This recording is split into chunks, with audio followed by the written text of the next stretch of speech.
it's from a Steely Dan song, and it's there's a few songs on the record that feature the word "for" and "again," possibly together, but definitely "for" and "again." And I think it just it made sense to have a title that kind of brought those things together, and it also kind of feels a little bit like the way that the album's come about and the various people that have been involved, and it just seemed fitting, and I love it. I think it's a great it sounds like an album title to me.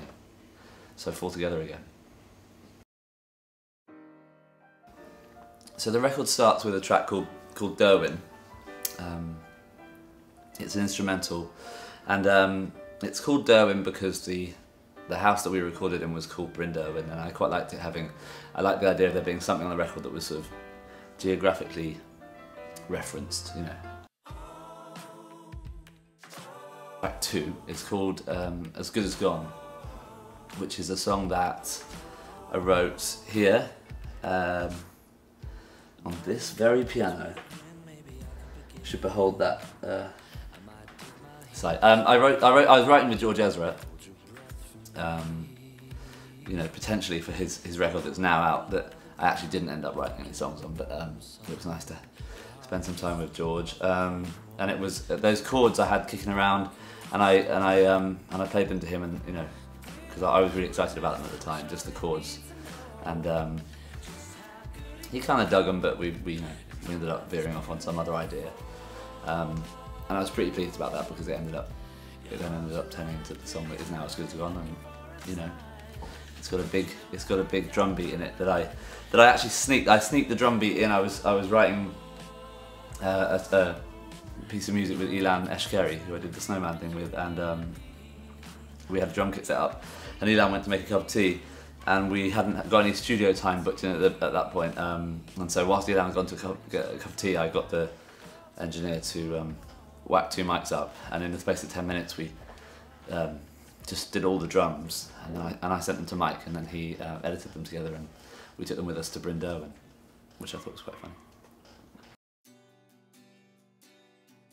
There was a map, that's right, above my bed in the little cottage. There was a map, I don't know, of a city and a coast, probably, something like that, and then it just started going around in my head when I was having a shower or something. I was singing "City to Coast and most of the toast." Yeah, it just went from there. But it was one of those songs that you always hope for. One, it came in the middle of the album recording, which was great, and two, it just came in 10 minutes. And those ones don't happen very often. So it was quite nice to have one of them at that late point. So that City to Coast is City Coast. City to Coast. So all this I heard before was written in 2 parts. The chorus was one thing that I was kind of like playing around with in sound checks, and a couple of people were like, "Oh, that sounds cool, that sounds like a pop song." And then the middle was another bit that was being used for both Derwin and whatever this was. And then I guess they ended up kind of like over time marrying and becoming this, this whole song. I think it's a song that was written because I was living in New York at the time when I wrote a lot of these. That's a song that kind of like, ended up being written in a sound check in Holland, and bits of it being written in Brooklyn. So I feel like it's quite an international song.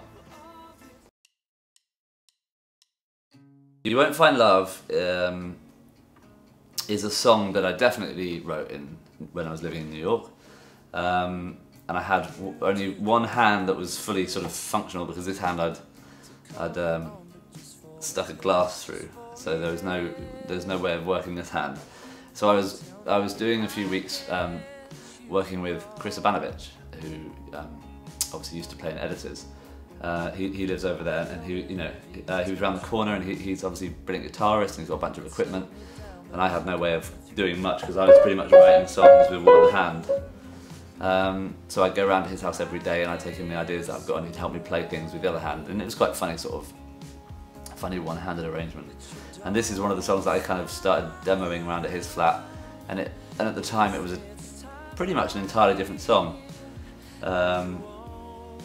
in that it had some other bits in it that I had, and it wasn't sure of itself in terms of how it should be played and arranged.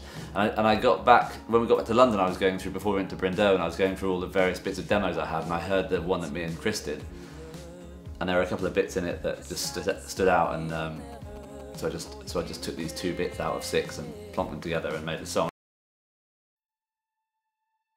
There's another one that I wrote in New York, and it was another one that it sort of flowed and sort of came quite, you know, quite swiftly.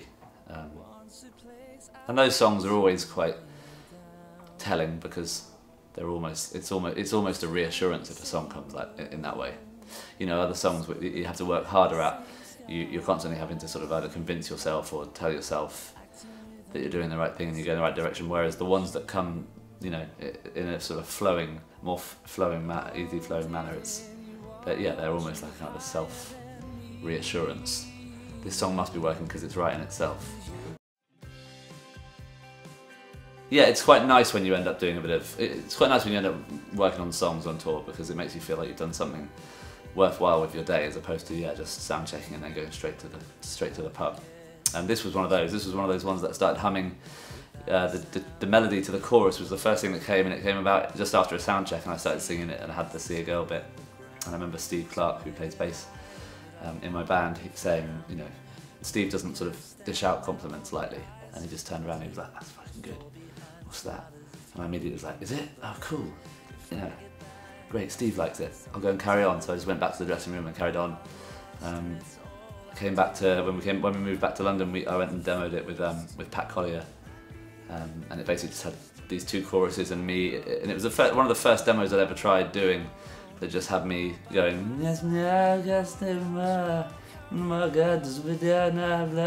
then taking it home and listening to the old bit and going, "Oh, that sounds cool. How can I make some real words out of that?" It's quite a new technique that I'm gonna get into. Tom Smith is you know, a huge reason as to why this song has ended up being something special and being something that's, for me, you know, really central to the album. And actually that really kick-started the writing process, because obviously whenever you come to writing a new album or something, you're like, I don't know whether I've got any songs, I don't know if I've got any ideas, and this song was kicking around and Tom had you know, injected some new life into it. And so then it was really sweet when we were in Bryn-Derwen and we were recording, and he said that he'd really love to come and sing his vocal on it, which was great. So we got in the car and he drove 5 hours to come and see us in our little cabin and sang an incredible vocal, which is wonderful. It's probably the best part about the song. So that's Watch Me Fall Again. Hearts and Minds is another an older song which I wrote around the same time as Watch Me Fall Again, which is actually on my I Am Arrows record in a different guise. But I started playing it live when we were a touring company. I started playing it live just on my own, with Stu, my drummer, singing backing vocals at the end, and it just sort of ended up being part of the set that, you know, started to feel quite magical. And often people come up after the show and be like, "What was that song?" And I'd say it was on this other album and no one had heard of it and all this. So I think it asked to be re-recorded. When Your Ship Comes In was the only song on the album that sort of halfway through recording I was like, this song's not gonna make the album. I just couldn't write any words. I was lying in bed at Bryn-Derwen for fear of our lives because the blooming hurricane that wouldn't stop, the kind of 4-week-long hurricane that rocked Bethesda in North Wales, that was keeping me awake. But also the other thing that was keeping me awake was the fact that I couldn't write any bloody lyrics for this song, which I'd had kicking around for a while, but I just couldn't write the verse lyrics because it's quite a fast-moving song and it's got like quite a rolling piano part that needs the lyrics to kind of like bounce off. And I just couldn't come up with it, and it was great. It was a really great exercise in kind of like forcing yourself to be at a point where you've got to, because I think I'd recorded it up, the band loved it. Steve, the bass player especially, was like, "Oh, this song's my favourite," and I was like, "Oh, yeah, I haven't got any lyrics," but I couldn't bring myself to admit to the band I didn't have any lyrics. I was like, "Yeah, it'd be cool. I'll come in and breakfast," and then we'd do breakfast, and then I'd be like, "Yeah, you know, it's more of a tea time song or whatever," and then it'd be tea time. I'd be like, "Oh, we shouldn't record this song this week because it's just not the right, you know, the weather's not right." And then it got to the point where I was like, "Okay, we're going to go home and we're not going to have this song. It does sound brilliant, and you know, woke up one morning and just had it. And again, like I was saying before, that's always the most exciting thing. Either when something flows and comes easily, or when you're just up against it to the point of embarrassment, and it just presents itself neatly before you have to dismantle everything and go home. And that's what happened. And it's probably my favourite song on the album. We talked a lot about musically trying to get the song just right and trying to marry it with exactly the right vibe and feel, and obviously also sing it with the right feeling too. Because I think as long as it's, you know, as long as it was a believable thing, it would be a beautiful love song as opposed to some sort of some gushing, overly soppy thing that nobody else need hear. Somebody's sort of screaming that they don't want someone to be going too long. It's also what I always used to say to my dad, when my dad used to always, I just always remember when I was little, us driving places in the car. I mean, my dad was a doctor, so he used to have to go on home visits and stuff, and we'd sit in the car and we'd wait for him to go, and that was one thing that used to scare me. And I remember him saying, I think I just used to always say, don't be gone too long, you know, in a real worried voice. But I just always remember us going to like weird places out in the middle of nowhere, and we just stop, and then Dad would go and look at a steam train for 3 hours, and we'd sort of wait in the car.